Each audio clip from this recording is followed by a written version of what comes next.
Okay friends, अब थोड़ा सा थियरी देखते हैं कॉम्बिनेशंस का। देखो, इस पूरे टॉपिक में देखोगे तो परम्यूटेशंस है, कॉम्बिनेशंस है, फंडामेंटल प्रिंसिपल्स के ऊपर के क्वेश्चंस है, डिस्ट्रीब्यूशंस नाम की एक आगे इंपॉर्टेंट चीज़ है जिसमें आइडेंटिकल ऑब्जेक्ट्स को डिस्टिंक्ट ऑब्जेक्ट्स में हो या डिस्टिंक्ट ऑब्जेक्ट्स को डिस्टिंक्ट ऑब्जेक्ट्स में हो, अलग अलग वैरायटी के डिस्ट्रीब्यूशंस हैं। और कई बार तो क्वेश्चन इन सब के नॉलेज के ऊपर यूज करके बनाया हुआ होता है। जो भी डिफिकल्ट होता है क्वेश्चन, वो 2-3 कॉन्सेप्ट को एक साथ यूज करके बनाया होता है। वो उस तरह के क्वेश्चन हमें देखने हैं, लेकिन सारा टॉपिक अच्छे से समझ में आ जाए इसलिए पहले कुछ हर वैरायटी का थियोरी और उसके कुछ बेसिक क्वेश्चन जो प्योरली उस कॉन्सेप्ट पे डिपेंड हो, इस तरह से हम देखेंगे ताकि कुछ छूट ना जाए। बड़ा टॉपिक है। और एंड में जब सबका बेसिक नॉलेज तो हो ही जाएगा, तो उसके बाद हम रैंडम क्वेश्चंस जो है वो सॉल्व करेंगे, जो सब मिक्स्ड या डिफिकल्ट क्वेश्चंस है। जैसे किसी ने कल ग्रुप पे क्वेश्चन पोस्ट किया था कि कुछ बॉयज और गर्ल्स की अरेंजमेंट के ऊपर का, लेकिन उसमें प्लेसेस के डिस्ट्रीब्यूशंस का नॉलेज होना जरूरी है, इसलिए मैंने इंटेंशनली कुछ उसका आंसर या उस डाउट को अभी इमीडिएटली सॉल्व नहीं किया। ठीक है, तो स्टेप बाय स्टेप चलते हैं, जल्दबाजी मत करिए, ठीक है। और टाइम है हमारे पास, तो इसलिए आप स्लोली बेसिक्स से पहले क्लियर करके कर सकते हो अच्छे से सारे क्वेश्चन सॉल्व, ठीक है। तो कॉम्बिनेशंस की थियरी देखते हैं। कॉम्बिनेशन का सिंपल मीनिंग आप सेलेक्शंस इस तरह से लेते चलिए। कॉम्बिनेशन का सीधा सीधा मतलब लिखते चलो सेलेक्शंस। लोगों को सेलेक्ट करना है, जब भी कुछ ऑब्जेक्ट्स को सेलेक्ट करना होता है वो कॉम्बिनेशन का क्वेश्चन होता है। सेलेक्ट करते वक्त अब अगर आप दो लोगों को सेलेक्ट करना है तो आप ए और बी को सेलेक्ट कर सकते हो या आप बी और ए को सेलेक्ट कर सकते हो, लेकिन इन दो केस में कोई भी फर्क नहीं रहेगा, सेम ही लोग सेलेक्ट हो रहे हैं। तो सिलेक्शन में ए बी और बी हमेशा सेम होता है, ये आपको समझना जरूरी है। मतलब order doesn't create any difference. तो ऑर्डर का कोई इंपॉर्टेंस नहीं है। परम्यूटेशन में ऐसा नहीं होता। परम्यूटेशन में A B is different, B A is different, लेकिन यहां दोनों सेम है। तो पहली बात तो combination is nothing but selections, and in selection who is getting selected that matters, but in which order are they getting selected doesn't matter. आपको ये पहला बात समझ में आना चाहिए। मतलब मैं क्या बोल रहा हूं कि समझो अगर ए बी सी नाम के 3 लोग हैं, इसमें से 2 लोगों को सेलेक्ट करना है, 2 लोगों को सेलेक्ट करना है, तो आप या तो ए बी को सेलेक्ट करो, या आप ए सी को सेलेक्ट करो, या फिर आप बी सी को सेलेक्ट करो। कितने कॉम्बिनेशंस पॉसिबल है? तो 3 कॉम्बिनेशन पॉसिबल है। परम्यूटेशन में क्या बोलते थे हम? 3 लेटर है ए बी सी, जिसमें से 2 लेटर यूज करके वर्ड बनाना है या 2 लोगों को बिठाना है, अरेंजमेंट करनी है, तो हम क्या बोलते थे? यहां 3 ऑप्शन, ए बी सी में से कुछ भी यूज कर सकते हो। और जो यूज हुआ यहां पे उसको छोड़ के यहां पे कितने ऑप्शंस? 2 ऑप्शंस रहेंगे। तो 3 इंटू 2 कितना बोला करते थे हम? 6। जबकि यहां कितना आ रहा है? कॉम्बिनेशन में सिर्फ 3 आ रहा है। क्यों? क्योंकि ये 3 ग्रुप्स बन रहे हैं, 3 सिलेक्शंस बन रहे हैं। और हर सिलेक्शन को देखोगे ए बी 2 लेटर है, लेकिन इन्हीं 2 लेटर्स को यूज करके 2 फैक्टोरियल वेज ऑफ रोटेटिंग है, घुमाने के 2 तरीके हैं 2 लेटर्स को। इसको भी 2 है, इसको भी 2 है, तो ये टोटल 3 तरीके, हर तरीका 2 वेज में रोटेट हो सकता है 2 ऑब्जेक्ट होने के कारण, तो 2 फैक्टोरियल वेज बनेंगे। Are you guys understanding? तो ये कॉम्बिनेशन है, ये परम्यूटेशन है। कॉम्बिनेशन को रोटेट कर करके देख लिया, सारी कॉम्बिनेशंस को रोटेट कर करके देखना, इसका मतलब है, मतलब रोटेट करना, घुमा फिरा के, मतलब अरेंजमेंट्स करके देखने के बाद परम्यूटेशन बनता है। मतलब मैं क्या बोल रहा हूं, अब 3 बॉयज में से 2 बॉयज सेलेक्ट करने के इतने तरीके थे, वो हमने एक एक एक एक करके लिख के देख लिया। अब समझो अगर मैं बोलता हूं 7 बॉयज हैं, A B C D E F G, ये 7 बॉयज हैं, और इसमें से 3 बॉयज को सेलेक्ट करना है। कितने तरीके हैं? जैसे कि तरीका हो सकता है ना, ए बी सी तरीका हो सकता है, या ऑब्वियसली बी सी ए तरीका नहीं हो सकता, क्योंकि ए बी सी तरीके में और बी सी ए तरीके में सेम ही लोग सेलेक्ट हो रहे हैं। हाँ, लेकिन बी सी डी तरीका हो सकता है, डी ए सी हो सकता है, डी सी एफ हो सकता है, एफ ए जी हो सकता है, एफ ए बी हो सकता है, एफ ए सी हो सकता है। तो ऐसे कितने तरीके हैं ये पता करना है, 7 में से 3 लोगों को सेलेक्ट करने के। तो ये तो थोड़ा दिक्कत भरा बन सकता है। हाँ, लेकिन हम क्या बोल सकते हैं, 7 लोगों में से 3 लोगों को परम्यूट करने के तरीके तो हम पता कर सकते हैं, वो तो हम सीख चुके हैं। हम क्या बोलेंगे, यहाँ 7 नाम अवेलेबल है, यहाँ 6 नाम अवेलेबल है, यहाँ 5 नाम अवेलेबल है। मतलब 7 into 6 is 42, 42 into 5 is 210. There are 210 ways of arranging 3 people out of 7 people. लेकिन फिर इसमें क्या प्रॉब्लम हो जाता है, इसमें ABC जो है वो एक ही सिलेक्शन हम ABC, ACB, BAC, BCA, CAB, CBA इस तरह से 6 बार ले लेते हैं, जबकि ये 6 के बदले हमें एक ही बार लेना जरूरी होता है।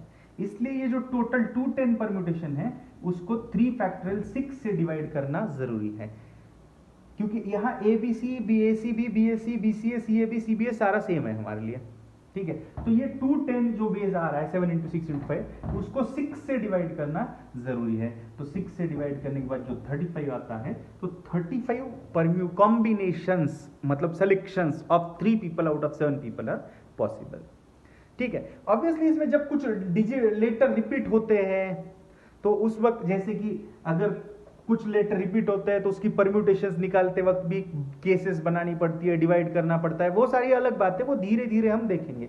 लेकिन बेसिक यहां तक इतना ही है कि कॉम्बिनेशंस में ऑर्डर का कोई इंपॉर्टेंस नहीं है, जबकि परम्यूटेशन में ऑर्डर का इंपॉर्टेंस है। तो परम्यूटेशंस में से ऑर्डर वाली बात हम हटवा देंगे तो वो दोनों कॉम्बिनेशन जैसा, वो कॉम्बिनेशन जैसा ही दिखेगा। मतलब what I am trying to tell you over here is, n लोगों में से r लोगों को परम्यूट करना है तो हम बोलते हैं npr, अरेंजमेंट करना है तो, जिसका मतलब आता है n factorial by n minus r bracket factorial.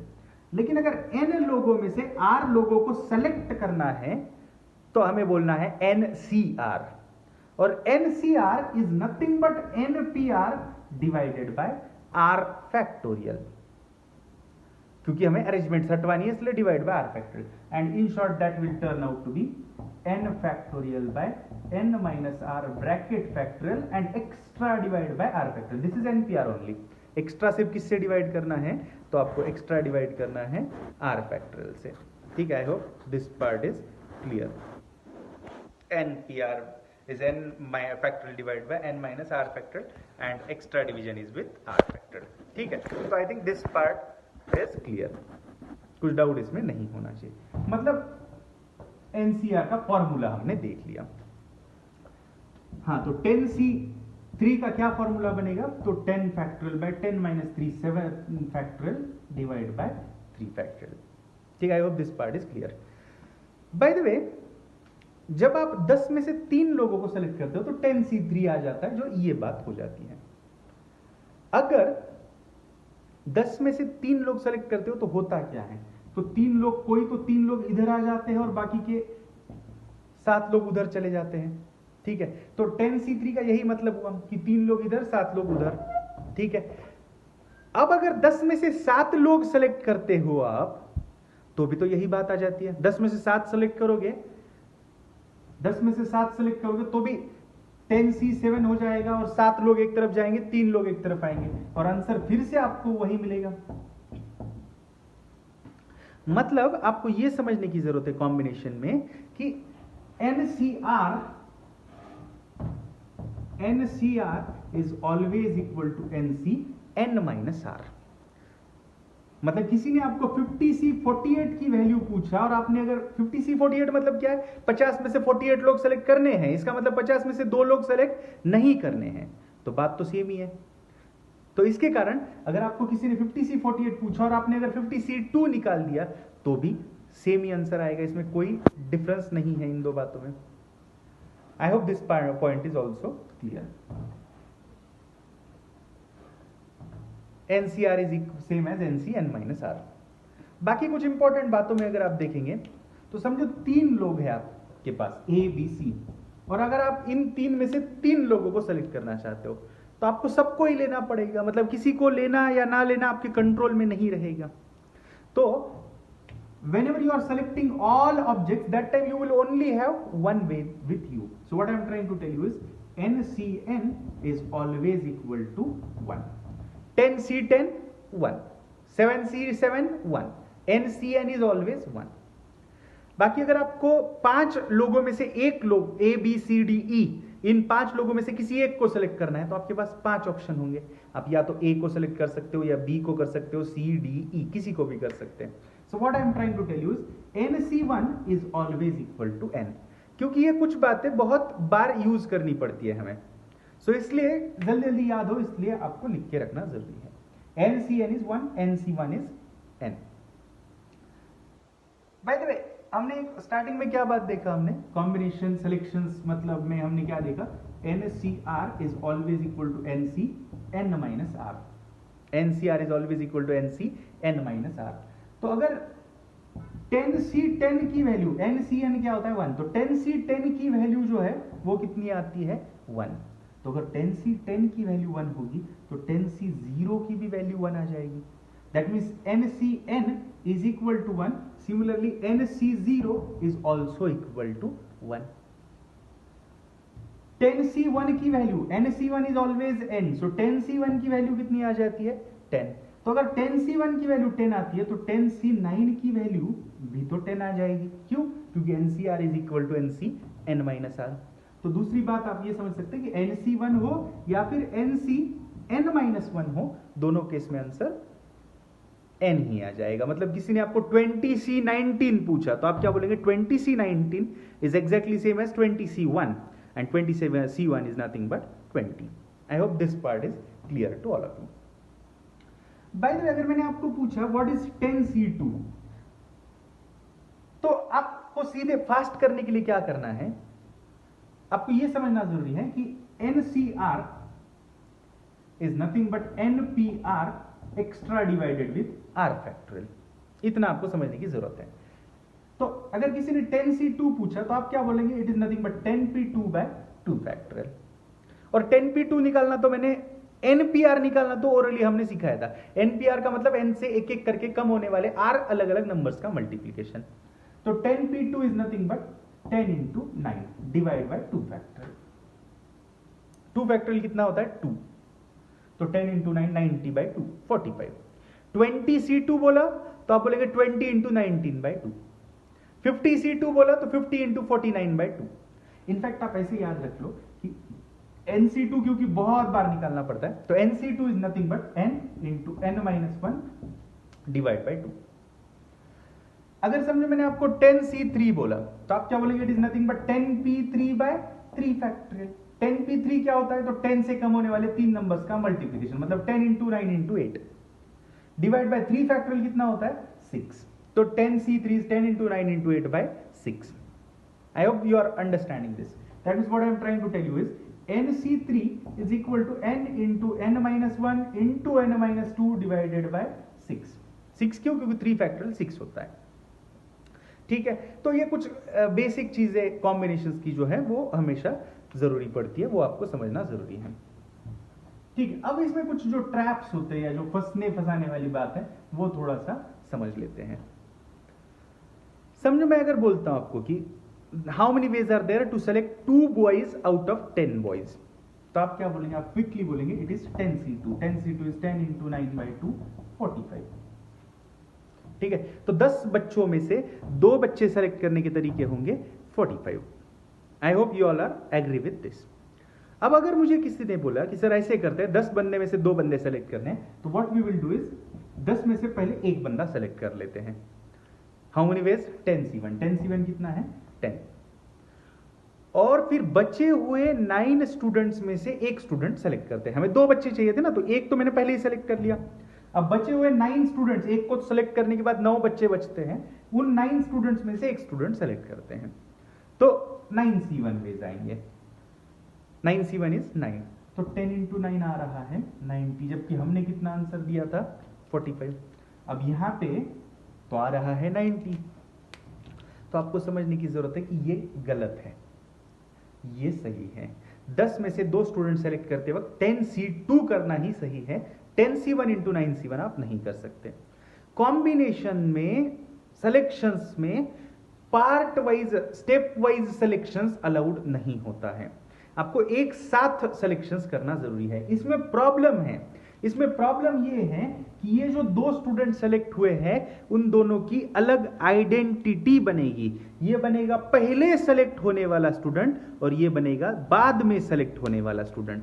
जबकि कॉम्बिनेशन का बेसिक्स हमें ये बताता है कि there should not be a difference between the objects, order should not be a important, order doesn't carry any importance in combination. इसमें order का importance आएगा, ठीक है, फर्स्ट और सेकेंड इस तरह की बातें आएंगी, तो इसलिए ये गलत है। और दूसरी गलत बात ये भी है इसमें कि हम सेम पर्सन को मल्टीपल टाइम ऑप्शंस में रख रहे हैं। अब ध्यान से देखो, यहां हमने सारे 10 बच्चों को ऑप्शन में रखा था जिसमें से एक सेलेक्ट हो गया। जो बचे हुए बाकी 9 स्टूडेंट्स हैं उनको हम फिर दोबारा ऑप्शंस में रख रहे हैं, जबकि उनको एक बार ऑप्शन में हमने रख दिया था, तो दोबारा हम ऑप्शन में उनको नहीं रख सकते। I hope this point is clear to all of you. इसलिए कभी भी जो भी करना है, जितने का भी ग्रुप बनाना है, एक साथ ग्रुप बनाना जरूरी है। I hope this point is very very clear to all of you. अब कुछ इसके थोड़े से बेसिक क्वेश्चंस थोड़ा हम देखते हैं, स्टेप वाइज नहीं करना, ये पहली बात हमने समझ ली, ठीक है। अब कुछ बेसिक्स हम कॉम्बिनेशन, कुछ बेसिक सवाल देखते हैं। समझो मैं बोलता हूं there are 5 Maharashtrian, 3 Punjabis and 4 Gujaratis, 5 3 8 और 4 12 लोग हैं, ठीक है। In how many veg can I form the committee of 5 person? तो आप क्या बोलेंगे? Answer should be 12C5। 12 person बना में से 5% 12C5 में इसमें कर सकते हो। कुछ कुछ बेसिक क्वेश्चन समझो, मैंने बोला 5 पर्सन सेलेक्ट करने हैं, but you need to make sure there are 2 Maharashtrians, 1 Punjabi and 2 Gujaratis. तो how many ways are there? तो आप क्या बोलेंगे? You want 2 Maharashtrian, कितने महाराष्ट्रियन है? 5, 5 में से कितने सेलेक्ट करने हैं? 2. You can do it in 5C2 ways. एक पंजाबी सेलेक्ट करना है, we have 3 Punjabis, so 3C1. 2 Gujarati select करने हैं, तो 4C2. अब आप ये मत बोलिए कि यहाँ पे हमने सर पहले 2 महाराष्ट्रियन सेलेक्ट किए, फिर एक पंजाबी सेलेक्ट किया, फिर एक गुजराती सेलेक्ट किया, तो यहाँ तो हम स्टेप वाइज कर रहे हैं। नहीं, हम यहाँ पे ये सेपरेट वैरायटी के लोग हैं, तो हम किसी भी पर्सन को, सेम पर्सन को 2 बार सिलेक्शंस में नहीं रख रहे हैं। यहाँ पे हमने सिलेक्शन में रखा था इन 5 लोगों को, जबकि यहाँ हम सिलेक्शन में रख रहे हैं बाकी के कोई और 3 लोगों को। इसलिए यहाँ पे हम इस तरह से हम कर सकते हैं। I hope you understood the difference. Same person should not be put into options multiple times. That's the key. Is it clear? So 5%, 2 Maharashtrian, 1 Punjabi, 2 Gujarati can be selected in 5C2 into 3C1 into 4C2 ways. हाँ, अब अगर मैंने बोला in how many ways can you select 3 person, let's say 3 person, such that they belong to different states. 3 लोग चाहिए, तीनों अलग अलग स्टेट के होने चाहिए। तो आपको क्या करना पड़ेगा?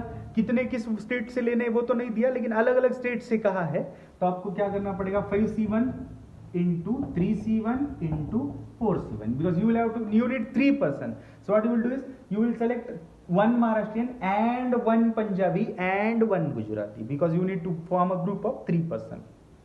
I hope this point is clear. Let's say अगर मैंने बोला in how many ways can you form a group of 3 person such that all 3 should belong to one state only, all 3 belong to same state, सारे same state से होने चाहिए।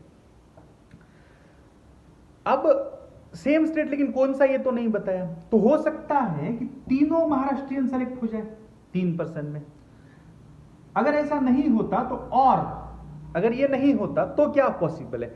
तो और it is also possible that all 3 Punjabis might get selected, or you can select 3 Gujaratis. आप ऐसा ही कुछ करेंगे ना, you will select 3 Maharashtrian और 3 Punjabis और 3 Gujarati, इसके बाहर तो कुछ नहीं कर सकते। तो 3 Maharashtrian can be selected 5C3 ways, और का मतलब होता है प्लस। इस बार हम मल्टीप्लाई नहीं करेंगे, प्लस करेंगे, क्योंकि इस बार हम अगर 3 महाराष्ट्रियन लेते हैं तो फिर 3 पंजाबी हम नहीं लेंगे, और either we will select this group or this group, because if we will select both the groups then ये 3 और ये 3 9 लोग होंगे, जबकि हमें चाहिए सिर्फ 3 पर्सन, तो और आएगा।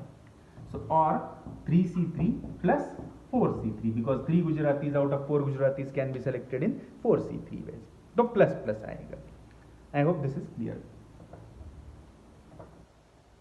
Now if I'll ask you, in how many ways can you form a group of 5 person such that it should contain exactly 2 Maharashtrians. अब ये क्वेश्चन है, बराबर 2 महाराष्ट्रियंस होने चाहिए, लेकिन ग्रुप तो हमें बनाना है 5 लोगों का, तो सिर्फ 2 महाराष्ट्रियन लेकर हम छोड़ नहीं सकते, हमें 5 लोग तो चाहिए ही चाहिए। अब उस 5 में बराबर 2 महाराष्ट्रियन चाहिए, इसका मतलब बाकी 3 लोगों में कुछ महाराष्ट्र, कुछ गुजरातीज भी हो सकते हैं या पंजाबीज भी हो सकते हैं। गुजराती या पंजाबीज में से कौन सेलेक्ट हो, इसके ऊपर कोई कंडीशन नहीं दी है, मतलब we are fine with both Gujaratis as well as Punjabis. So what basically question wants you to do is they want you to select 5 person in which there should be 2 Maharashtrian and 3 non Maharashtrians. 2 Maharashtrians out of 5 Maharashtrians can be selected in 5C2 ways, and 3 non-Maharashtrian out of 7 non-Maharashtrians can be selected in 7C3 ways. अब उस 3 में तीनों गुजराती आए, तीनों पंजाबी आए, या 1 पंजाबी 2 गुजराती आए, या 2 पंजाबी 1 गुजराती आए, या 3 गुजराती आए, कुछ भी आ जाए, it won't be a problem for us. We are fine with all those cases because my condition only says there should be at least there should be exactly 2 Maharashtrians. I hope this point is clear. Now, let's say if I'll ask you a question, in how many ways can you select 4 Maharashtrian such that in how many ways can you select 4 person such that there should be at least 2 Maharashtrians, कम से कम 2 महाराष्ट्रियन होने चाहिए, और committee में लोग होने चाहिए 4। इसका मतलब 4 लोगों में से 2 तो कम से कम महाराष्ट्रियन चाहिए, लेकिन बचे हुए 2 कुछ भी हो सकते हैं, महाराष्ट्रियन भी हो सकते हैं, नॉन महाराष्ट्रियन भी हो सकते हैं। तो आपको क्या करना पड़ेगा, what you will have to do is you will have to say you want the committee of 4 person. उसमें तो कोई आपके पास ऑप्शन नहीं है, 4 लोगों का ही कमिटी बनानी है, महाराष्ट्रियन कम से कम 2 होने चाहिए। That means what are the possible cases, you might select 2 Maharashtrian and 2 non Maharashtrian. This can be done in Maharashtrians are 5, so 5C2 into, क्यों? क्योंकि आपको 4 लोगों की कमेटी बनानी है, तो सिर्फ महाराष्ट्रियन लेके चलेगा नहीं, 2 महाराष्ट्रियन लोग हैं तो साथ ही साथ 2 नॉन महाराष्ट्रियन भी लेने पड़ेंगे, तभी कमेटी 4 की होगी। So 5C2 into 7C2 because there are 7 non Maharashtrian. और अगर आप ये नहीं करते तो फिर क्या कीजिएगा, मतलब ये तो आप कर सकते हो, या फिर आप ये नहीं करेंगे तो क्या कर सकते हो, कम से कम 2 महाराष्ट्रियन चाहिए, तो आप ऐसे कर सकते हो कि you can select 3 Maharashtrian and 1 non Maharashtrian. Now this can be done in 5C3 into 7C1 ways। 5C3 ways of selecting 3 Maharashtrian, 5 में से 3 महाराष्ट्रियन 5C3 ways में सेलेक्ट कर सकते हैं, एंड 7 नॉन महाराष्ट्रियन में से 1 नॉन महाराष्ट्रियन भी सेलेक्ट कर सकते हैं। I hope it is clear. और even if you not do this as well, और का मतलब बाय द वे प्लस होता है, मतलब ये रिजल्ट और आने वाला अगला रिजल्ट हम ऐड करेंगे। 4 पीपल सेलेक्ट करने थे, कम से कम 2 महाराष्ट्रियन चाहिए था, तो 2 महाराष्ट्रियन 2 नॉन महाराष्ट्रियन ले सकते हैं, 3 महाराष्ट्रियन 1 नॉन महाराष्ट्रियन ले सकते हैं, और आप क्या कर सकते हो, 4 महाराष्ट्रियन भी ले सकते हो, 4 महाराष्ट्रियन ले सकते हो। 4 Maharashtrians can be selected in 5C4 ways. 5C4 ways में आप और 4 महाराष्ट्रियन 5C4, ठीक है, 4 महाराष्ट्रियन भी आप ले सकते हैं। तो आपको ये रिजल्ट निकालना पड़ेगा, ये रिजल्ट निकालना पड़ेगा, ये रिजल्ट निकालना पड़ेगा, और उन सबको ऐड करना पड़ेगा, और ये कोई डिफिकल्ट बात नहीं। 5C2 is 5 into 4 20/2 is 10। 7C2 is 7 into 6 42/2 21। 21 into 10 is 210। सो ये हिस्से का आंसर आ गया 210 और का मतलब plus. 5C3 is nothing but 5C2, क्योंकि NCR NCN minus R same होता है, तो 5C3 is nothing but 5C2 is 5 4 20/2 is 10।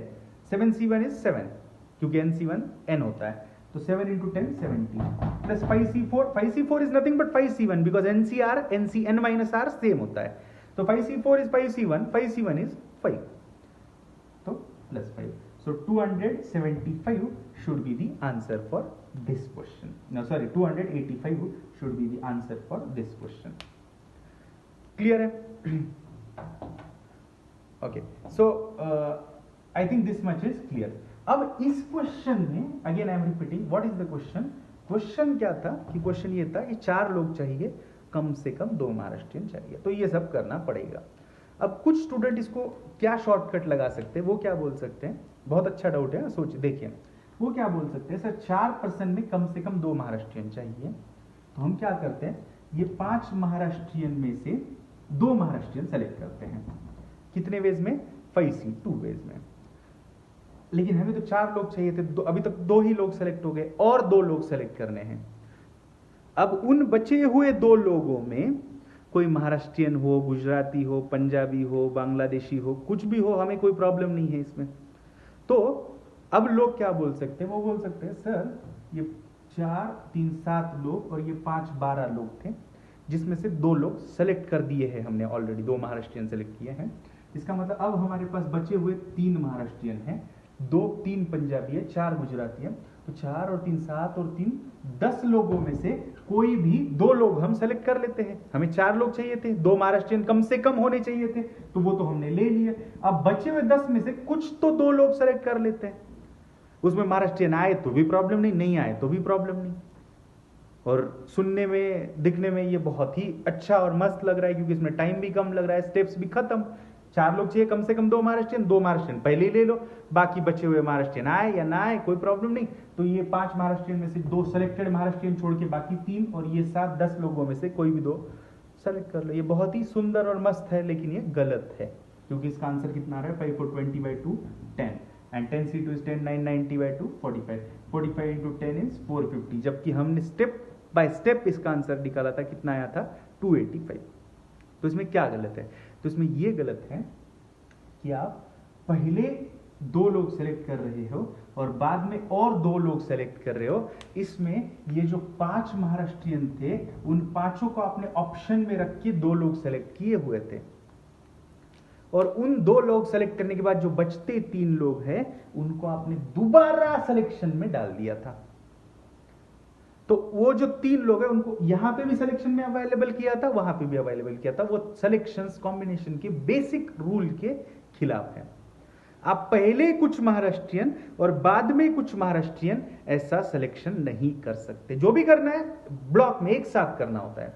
Same group को, सेम पर्सन को मल्टीपल टाइम ऑप्शन में हम नहीं रख सकते, ठीक है। तो ये इस तरह से ही करना पड़ेगा। I hope this point is also clear to all of you. अब दोस्तों इसमें जैसे बहुत सारे डाउट्स निकल सकते हैं, बहुत कॉम्प्लिकेटेड टॉपिक है वैसे देखा जाए तो इसलिए क्या याद रखते चलिए कि जितना मैं बताऊं, जैसे मैं बताऊं उतना ही याद रखिए, उस तरह से याद रखिए, तो आपको कम से कम डाउट्स रहेंगे, ठीक है, और ज्यादा अच्छी अंडरस्टैंडिंग होगा exam point of view also. कुछ कुछ चीजें याद रखना भी इसमें फायदे में है। ऐसी एक चीज है फॉर्मिंग द ग्रुप्स। ये बहुत कॉम्प्लिकेटेड कॉन्सेप्ट है, कई लोग इसमें गलत बन जाते हैं, गलत हो जाते हैं, ठीक है। तो लेकिन क्वेश्चंस इसका आया तो डायरेक्ट क्वेश्चन होता है, इसलिए ग्रुप बनाने के क्वेश्चंस को जैसे मैं बताऊं वैसे याद रखिए। समझो अगर मैं बोलता हूं कि देयर आर 10% या लेट्स से 12%, 12 लोग हैं आपके पास, उनको 3 ग्रुप्स में डिवाइड करना है। 3% वाला ग्रुप, 4% वाला ग्रुप और 5% वाला, 5 4 3, 12 लोग हैं, उनको 3 टुकड़ों में बांटना है। एक ग्रुप में 3 लोग हो, एक ग्रुप में 4 लोग हो, एक ग्रुप में 5 लोग हो। तो आपको सिंपली क्या करना है, if 5 + 4 9 and 3 12 is adding up to 12, और वो उसी तरह से होगा, क्योंकि 12 लोगों में से आप इस तरह की ग्रुप बनाएंगे। तो आप सीधा क्या कीजिए, the answer for this question is 12 factorial divided by 3 factorial 4 factorial into 5 factorial. I hope this point is clear to all of you. Group बनाना सिंपल, 3-4 केसेस है, वो सारी मैं बता देता हूं, उसी तरह से याद रखो।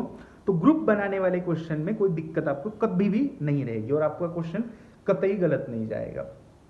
सो if you want to distribute 12% in 3 groups of 3%, 4%, 5%, तो you simply need to do 12 factorial divided by 3 factorial, 4 factorial, 5 factorial।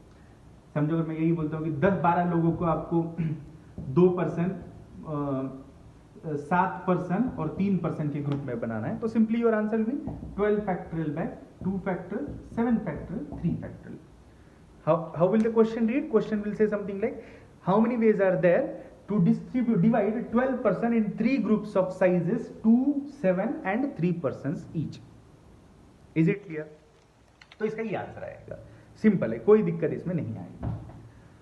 अब इसमें दिक्कत कब आ जाती है, अगर मैं बोलता हूं कि 12 persons and you need to divide them in the groups of 2 person, 5 person and 5 person, तो हमारा आंसर क्या होना चाहिए जो अब तक हम देख रहे थे उस हिसाब से 12 factorial divide by 2 factorial 5 factorial 5 factorial, यही तो हम कर रहे थे।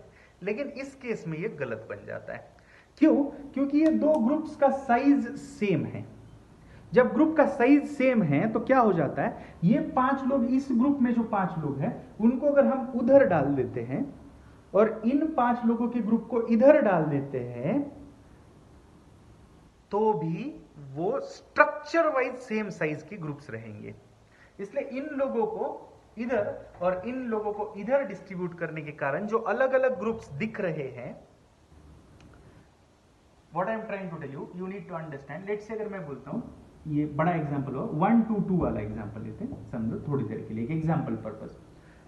4 लोग, 5 लोग है, 1 का, 2 का और 2 का ग्रुप बनाना है। तो you need to understand A B C D, एक A B C D, ये 1 पर्सन का ग्रुप है, ये 2 पर्सन का ग्रुप है, ये 2 पर्सन का ग्रुप है। अब ये आपको समझने की जरूरत है, A D E and B C, ये केस हो या ये केस हो, ये केस हो या ये केस हो, ये दोनों केस में हमने 1 पर्सन, 2 पर्सन और 2 पर्सन के ही ग्रुप बनाए हैं। तो ये और ये हमारे लिए अलग बात नहीं हो सकती, इसलिए इनको हम डिफरेंट ट्रीट नहीं कर सकते। इसलिए जब भी ग्रुप साइज सेम रहेगा तो वो ग्रुप्स इंटरचेंज करने से कुछ फर्क नहीं पड़ता, इसलिए आपको उतने फैक्टोरियल से डिवाइड करना जरूरी है। मतलब हाँ, लेकिन जब ग्रुप साइज अलग अलग होता है, जैसे कि A B C और D E F, तो इस केस में ये ग्रुप इंटरचेंज नहीं हो सकते। जैसे कि you can not interchange this group with this group. हाँ, ये obviously A D E F B C ये सेम है, ये दो चीजें सेम है, मैं मानता हूं, लेकिन इसमें ये 3 पर्सन का ग्रुप हमने इधर लाया, 2 सेम साइज के ग्रुप्स हमने इंटरचेंज नहीं किए हैं और कर भी नहीं सकते क्योंकि ग्रुप साइज अलग है। ठीक है, तो थोड़ा अंडरस्टैंडिंग में डिफिकल्ट है, लेकिन उसने उसमें पढ़ना मत। What I am trying to tell you is, क्या था, 5 2 2 2 5 5, हाँ 12% को 2 5 5 में डिस्ट्रीब्यूट करना है। तो यूजुअली तो हमने क्या सीखा था, हमने बोला था 12 factorial divide by 2 factorial 5 factorial 5 factorial, इतना हमने सीखा था। लेकिन जब ग्रुप साइज सेम आएगा, कितने ग्रुप सेम है, 2 ग्रुप सेम है, तो just simply divide by 2 factorial. वो 2 ग्रुप्स को इधर से इधर, इधर से इधर घुमाने के 2 तरीके जो हो सकते हैं उतने से डिवाइड कीजिए। मतलब जितने जब ग्रुप का साइज सेम होगा तो उतने फैक्टोरियल से, जितने ग्रुप सेम है उतने फैक्टोरियल से आपको डिवाइड करना जरूरी है। I hope it is clear. एक और एग्जांपल देता हूं, वंस एंड फॉर ऑल ये परफेक्टली क्लियर होगा। समझो मैं बोलता हूं 15 person, you need to divide them in 7 3 5, तो what you will say is 15 factorial by 7 factorial 3 factorial 5 factorial. I hope it is clear. अब समझो अगर मैं बोलता हूं 15% to be divided in a group of 2 3 5 2 3 7 and 5, 7 और 3 10 और 2 12 सॉरी 6 4 6 और 4 10 और 15। तो simply what you need to say is 15 factorial by 2 factorial 3 factorial 6 factorial 4 factorial. कुछ भी सेम साइज नहीं है ग्रुप का तो इसमें डिवाइड करने वाला परेशानी आएगा ही नहीं। लेकिन समझो अगर मैं ऐसे बोलता हूं, you need to divide the person in a group of 2 3 5 5, ये दो सेम साइज हुआ, तो आपको क्या बोलना है, पहले तो यूजुअल की तरह 15 factorial by 2 factorial 3 factorial 5 factorial 5 factorial, ये तो हमें लिखना है। लेकिन ये दो ग्रुप का साइज सेम है तो 2 बार सेम होने के कारण 2 फैक्टोरियल से एक्स्ट्रा डिवाइड आप कर देंगे। आई होप दिस इज क्लियर। हाँ, अगर मैं बोलता हूं 15 लोगों को डिवाइड करना है 5 5 5 के ग्रुप में, तो यू सिंपली नीड टू से 15 factorial by 5 factorial 5 factorial 5 factorial, ये तो सेम, ये तो आएगा ही आएगा। अब ग्रुप्स के साइज सेम है, 3 ग्रुप्स के साइज सेम है, इसलिए divide by 3 factorial. I hope you all are clear with this. एक और समझो अगर मैं बोलता हूं 10% to be divided in a group of 2 2 3 3, तो आप क्या बोलेंगे 10 factorial by 2 factorial 2 factorial 3 factorial 3 factorial, इतना तो आएगा ही आएगा। इसके बाद ये दो ग्रुप साइज सेम है इसलिए 2 फैक्टोरियल, और ये दो का भी साइज सेम है इसलिए again 2 factorial. I hope you all are clear with this. समझो अगर मैं बोलता हूं 15%, 4 4 4 2 2 16% एक्चुअली। हाँ, तो what you will say 16 factorial by 4 factorial 4 factorial 4 factorial 2 factorial 2 factorial, ये सब तो आएगा ही। इसके बाद एक साइज 3 बार रिपीट हो रहा है इसलिए 3 फैक्टोरियल, और एक साइज 2 बार डिवाइड हो से रिपीट हो रहा है इसलिए 2 फैक्टोरियल। क्यों? क्योंकि ये 4 सेम साइज का ग्रुप है, वो इंटरचेंज हो सकता है। I hope it is absolutely clear to all of you. हाँ, लेकिन समस्या यहां खत्म नहीं हो जाती, इसमें एक और वैरायटी है।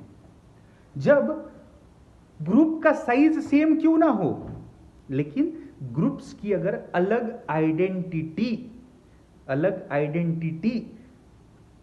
हो तो आपको ग्रुप साइज सेम होने के बाद भी डिवाइड करने की जरूरत नहीं है। What I am trying to tell you is, let's see if there are 3 classroom 3 subjects classroom, एक आर्ट्स का है, एक साइंस का है और एक कॉमर्स का क्लासरूम है, ठीक है। How many ways are there to divide 5 persons in 3 different classrooms, arts, science and commerce, such that one subject should have 1 student and the other 2 subjects should have 2 students। अब इसमें देखोगे तो ये एक तरीका है, जैसे कि ए स्टूडेंट को यहाँ स्टूडेंट्स नेम है, समझो ए बी सी डी ई, ए यहाँ बी सी यहाँ डी ई यहाँ, एक स्टूडेंट 2 स्टूडेंट 2 स्टूडेंट। अब ये दूसरा तरीका है, समझो A D E B C, इसमें भी एक स्टूडेंट 2 स्टूडेंट 2 स्टूडेंट है, लेकिन इसमें साइंस की क्लास में 2 स्टूडेंट्स है जिनका नाम है बी सी, और दूसरे केस में साइंस की क्लास में जो 2 स्टूडेंट्स है उनका नाम है डी ई। अब ये सिर्फ 1 to 2 के ग्रुप्स नहीं है, 1 to 2 के ग्रुप्स नहीं है, इस बार ग्रुप्स को आइडेंटिटी दी हुई है, और जब ग्रुप्स को आइडेंटिटी दी होती है तो ये इधर से इधर और ये इधर से इधर जाने के बाद भी वो डिफरेंट आइडेंटिटी कैरी करेंगे। इसलिए in such questions there is no need to divide by group size, no need to divide by the factorial even if the group size is same. To not to confuse you further, इसको एक example के जरिए मैं conclude करता हूं। समझो, again I am repeating, समझो मैं बोलता हूं 10% को simply how many ways are there to divide 10% in 3 groups of 3 students 4 students 3 students 3 students 4 students groups।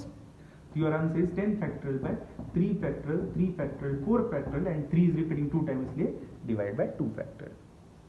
Now if I'll say how many ways are divided to 10 persons in 3 different,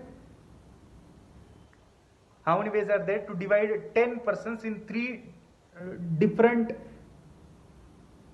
towns, name A B C, 3 अलग अलग town, such that 1 town should have 3, other should have 3 and other town should have 4। तो अब इस बार जो हमने उन लोगों को ग्रुप अलग अलग ग्रुप बनाए हैं, 3 लोगों का 4 लोगों का 4 लोगों का, उस ग्रुप का नाम है, एक ग्रुप का नाम है ग्रुप ए, दूसरे का नाम है ग्रुप बी, तीसरे का नाम है ग्रुप सी। जब भी ग्रुप को नाम होंगे तो उस केस में आपका आंसर होगा 10 factorial by 3 factorial 3 factorial 4 factorial, and ये 3 3 सेम होने के बावजूद भी आपको एक्स्ट्रा डिवाइड बाय 2 फैक्टोरियल करने की जरूरत नहीं है। I hope this point is again clear to all of you. ऐसे ही याद रखो, 99% चांस कि इसके ऊपर कोई क्वेश्चन आए भी नहीं, ठीक है, लेकिन अननेसेसरली आपको कंफ्यूजन ना हो, और इस नॉलेज के साथ आप कोई भी क्वेश्चन आराम से ग्रुप्स के ऊपर का सॉल्व कर सकते हैं, ठीक है। अब कुछ क्वेश्चंस कॉम्बिनेशन के हम देख लेंगे, ठीक है, इतना अच्छे से आप समझ लीजिए। चाहो तो ये वीडियो को दोबारा आप देख सकते हो, जिसमें कॉम्बिनेशन का सारा बिफोर अभी क्लास में तो हम अगले क्वेश्चंस देखेंगे ही देखेंगे, ठीक है, लेकिन फ्री टाइम में आप इसको दोबारा अच्छे से वापस देख सकते हो, ये सारा टॉपिक के ये सारा कॉम्बिनेशन के बेसिक्स के वीडियो, ठीक है।